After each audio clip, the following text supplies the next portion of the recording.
Y le damos la bienvenida a Álvaro Padrón. ¿Cómo estás, Álvaro? Muy bien, por suerte.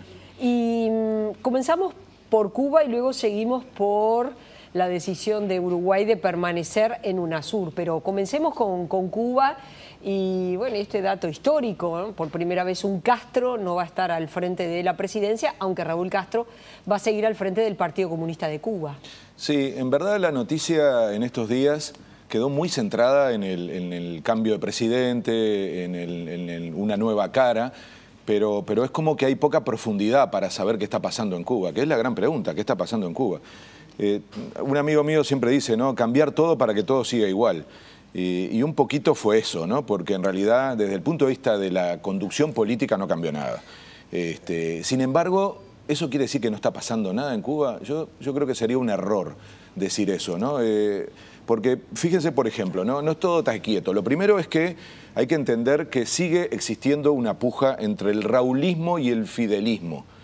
Eso al interior de ese poder que sigue sin cambiar, sin correrse del lugar que ocupa, pero esa puja es muy importante.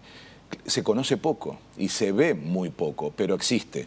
Y tiene que ver, entre otras cosas, cuando Raúl asume y se desplaza, no solo por la muerte de Fidel, sino se desplaza definitivamente a los principales dirigentes que rodearon a Fidel, eso fue en el 2009, eso implicó un conjunto de cambios que se consolidan en el 2011 con algo que se registró muy poco. El Congreso del Partido Comunista cambia el enfoque de igualitarismo y define la igualdad de oportunidades como su nuevo paradigma. Esto es muy importante, porque además dio pie al inicio del cambio económico. Un cambio económico que muchos critican, sobre todo los más duros, y que de alguna manera se refleja en un dato totalmente nuevo en Cuba. Ha crecido la desigualdad.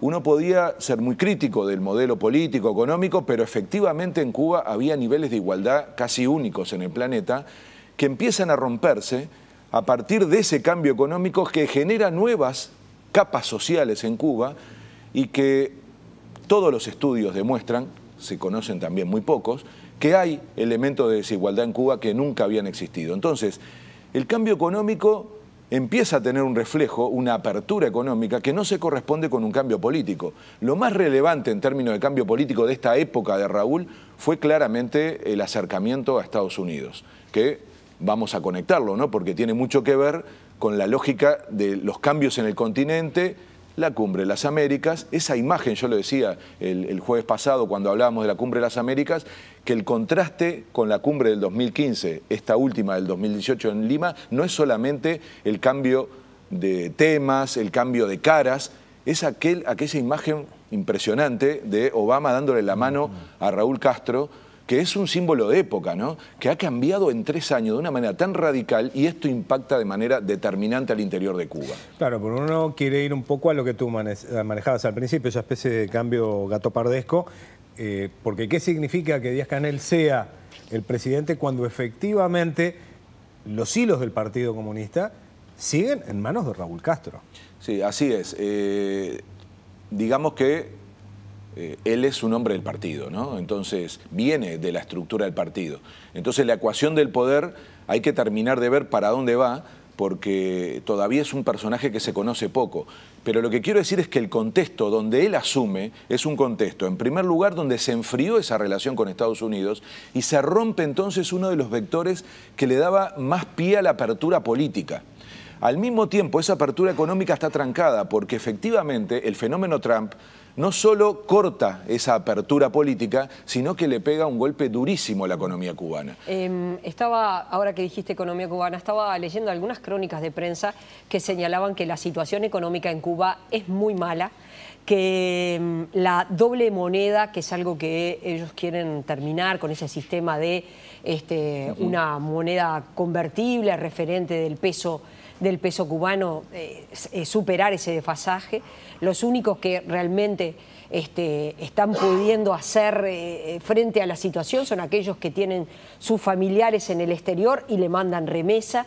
Vi un informe de la televisión internacional, concretamente de la BBC de Londres, un cubano diciendo: mi madre vive en Estados Unidos, me manda dinero y con eso me mantengo. Es decir, la situación económica de Cuba es muy, pero muy mala. Por eso La pregunta es, en este clima de incertidumbre, con un sistema que no democratiza la información, por eso nadie sabe qué es lo que verdaderamente va a pasar, ni nadie sabe mucho quién es este hombre, lees una crónica, lees otra y realmente es una gran incertidumbre, no se sabe si este hombre va a iniciar reformas hacia una actitud de apertura política y económica o si se va a mantener como hasta ahora. Incertidumbre, pero con los cubanos pasándola mal. Sí, pero por eso, Ana María, yo creo que es la combinación de ese retroceso en la apertura política que se había generado con la iniciativa de Obama y la del propio Raúl de volver a consolidar la relación, que trae, repito, un efecto económico, 25% menos de turistas norteamericanos y el corte de todas las empresas que pretendían invertir en Cuba. Y no nos olvidemos el factor Venezuela, ¿no? Que era una pata muy fuerte para Cuba en términos de, digamos, el intercambio, sobre todo de energía, ¿no? Entonces, estos elementos... Donde Venezuela estaba auxiliando a Cuba y ahora, por la propia situación económica de Venezuela... Yo te diría que no era solo auxiliando, era una forma de intercambio, porque el apoyo de Cuba a Venezuela es muy fuerte en otras dimensiones, educativas, salud, etcétera. Y era a cambio de lo único que tiene Venezuela, que es petróleo. Pero lo que quiero decir es que esto fortalece las posiciones más duras dentro de Cuba. Es decir, la crisis económica o que vuelvan a tener una situación económica compleja y la reacción de nuevo de Trump volviendo a traer digamos, el bloqueo en toda su plenitud. Hay que decirlo con claridad, otra vez vuelve la fórmula del bloqueo. Entonces, eso claramente hace triunfar a los sectores más duros dentro de Cuba y también a los sectores más duros de afuera de Cuba. Entonces, ganan los más radicales. ¿Qué significa esto? ¿Que no está pasando nada al interior de Cuba? No, yo quiero decir algo que se dice muy poco. Está el oficialismo en Cuba con esta, digamos, lucha interna entre raulistas y fidelistas, está la oposición que se acaba de fortalecer de vuelta a la versión más negativa y está lo que se llaman los reformistas, que se habla muy poco y sin embargo yo quiero decir que es la esperanza en Cuba, porque es una visión, por un lado, desde el punto de vista político, pero también desde el punto de vista estratégico de lo que puede ser Cuba, porque todo esto está cruzado también por el tema de Internet. O sea, la gente ahora accede, uno va a Cuba y ve las plazas llenas, porque es ahí donde se conectan sobre todo los jóvenes, y entonces hay una nueva realidad en Cuba de lo que yo llamaría, esto es lo nuevo en Cuba, el reformismo, ¿no? Que tienen una frase que es increíblemente compleja, crítico y consentido le llaman, que es una especie de dualidad, ¿no? No cuestionan la legitimidad del orden establecido, pero son críticos en relación al sistema y su sustentabilidad. Reivindican la historia y las conquistas, enfatizan las coincidencias toda vez que pueden, pero empiezan a hacer lo nuevo en Cuba. Miren la ambigüedad, ¿no? Porque esta ambigüedad le complica mucho a ellos, pero también le complica mucho al oficialismo. Pero es la única posible, Álvaro, ¿no? Miren la frase que me dijeron, ¿no? No gritan, solo susurran. Pero el oficialismo no los reprime, los mantiene bajo la sombra, distantes y callados. Es decir, hay que estar ahí adentro, ¿no? Entonces, esto lo nuevo, no es entonces Miami haciendo escándalo, tampoco es el oficialismo con este secretismo. Y yo vuelvo al presidente, ¿no? Díaz-Canel, porque es una incógnita. Una amiga cubana, la llamé ayer para tener el último termómetro y decir, a ver qué... Y me dijo una cosa que a mí me pareció impresionante. Primero, me dijo, es un tipo frío, distante, que nunca sonríe. Y me dijo, es un hombre del partido, pero va a necesitar que lo respalde el ejército y el aparato de seguridad, que es el que sigue controlando Raúl. Por ahora no puede decir nada, tiene que mantener la boca callada, quizá de a poco descubriremos qué piensa y dónde está parado, o quizá no. Esto dicho por alguien que vive allí, por supuesto, ¿no? Alguien históricamente vinculado, una amiga, 70 años, toda su vida vinculada a la Revolución Cubana. Está pasando cosas en Cuba, solo que es muy difícil verla y, por cierto, en las crónicas que vimos durante estas últimas 3 semanas, apareció muy poco de esto, que tiene dificultades de ver la luz, que es una sociedad que efectivamente, con un nivel altísimo de pesimismo, cambió radicalmente el espíritu con respecto a hace 3 años, cuando vimos aquel efecto tsunami que causó Obama, llegando a Cuba, reuniéndose con la gente en la calle. Eso produjo un efecto impresionante en Cuba, que al mismo momento generaba expectativas económicas. Todo eso ha caído y hoy hay un gran pesimismo en la sociedad. Sin embargo, están pasando cosas y hay que estar cerca de eso que se ve poco, pero que tiene mucho que ver con el futuro. UNASUR en los últimos días el senador Luis Alberto Lacalle Pou decía Uruguay debería irse de la UNASUR, si el Partido Nacional llega al gobierno se debe ir. Recordemos que se acaban de ir a Argentina, a Colombia, a Perú, Brasil, Chile, se queda Bolivia, se queda Uruguay, se queda Venezuela. ¿Por qué quedarse? ¿Por qué irse? Bueno, en realidad los países todavía no se fueron, ¿eh? Es un debate sobre el futuro de UNASUR. Sí. Lo hablábamos también cuando hablábamos de la Cumbre de las Américas, cuáles van a ser los lugares de concertación política económica en la región. Está muy cuestionada la CELAC, que involucra a Cuba, es como la OEA sin Estados Unidos y sin Canadá. También hay que ver qué pasa con la OEA como foro que está muy trancado. Por supuesto, creo que la UNASUR es el punto intermedio porque es Sudamérica. Nadie cuestiona el Mercosur, que yo creo va a tener una reformulación que tiene que ver también con una lógica, que es que cambian la orientación de los gobiernos. Y ese es el error que se está cometiendo con UNASUR. Yo creo que es un error salir o cuestionar el instrumento. En todo caso, quienes tienen una visión distinta, lo que tienen que hacer es plantear una nueva etapa, una nueva agenda. Por eso parece raro, pero lo único que subsiste es el Mercosur, porque nadie lo niega. Lo que se dice es, bueno, hay que reformularlo al calor de la nueva realidad y con los enfoques de los gobiernos que tengan una visión distinta. No nos olvidemos que el UNASUR es mentira que fue un pacto ideológico.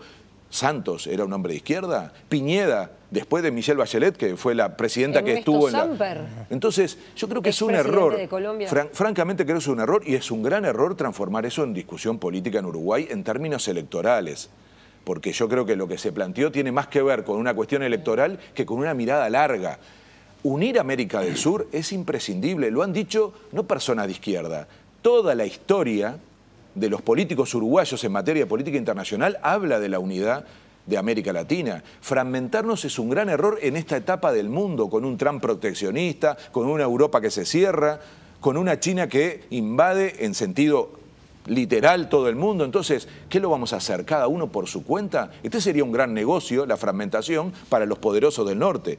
Entonces, cuidado con esos discursos menores que tienen que ver con un cálculo electoral nacional, cuando en realidad para Uruguay, país chico, la soledad nunca puede ser el destino. Entonces, calma, calma. Yo diría que más que, digamos, fuegos artificiales, habría que hacer una reflexión seria sobre cuál debe ser la política internacional de Uruguay en esta época. A mí me gustaría poner de manifiesto una cosa respecto a la UNASUR que creo que es bastante más cercana del público en general, que ve estos temas como muy lejanos. A través de UNASUR se ha generado un mecanismo mediante el cual los ministerios de salud de los países latinoamericanos han acordado una manera de comprar esos medicamentos de alto precio que tanto se discuten hoy en Uruguay por las necesidades que plantean algunos pacientes. Esos mecanismos se generaron en la UNASUR. Dejar de formar parte de ellos implica que nuestro país de alguna forma retroceda en eso a lo que se fue para adelante.